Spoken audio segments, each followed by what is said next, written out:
Bon, on votera pour, hein, mais par contre, j'ai quelques éléments à apporter et des questionnements.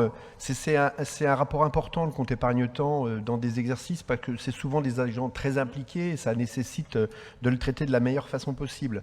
Ça permet aussi de la souplesse dans l'organisation des carrières et du temps de travail, donc c'est important. Mais il faut aussi être très attentif et ouvrir le dialogue sur le sujet, parce qu'il y a quand même dans ce compte épargne-temps, même s'il peut être réglementaire, parfois des situations qui créent un sentiment un petit peu d'inéquité également. Quand un agent quitte le département, il n'a pas pu poser ses jours, et ben il perd 15 jours de CET par exemple. C'est à regarder. Si j'ai bien compris, hein, la monétisation, elle n'est possible qu'à partir du 16e jour, je crois. Alors, il y a aussi la problématique des agents, et ça arrive malheureusement assez fréquemment, qui, avant leur départ en retraite, se retrouvent en situation de maladie.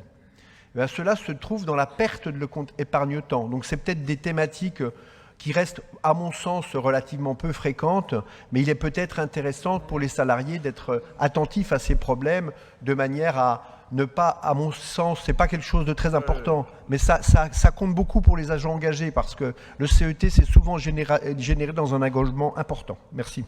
Merci beaucoup.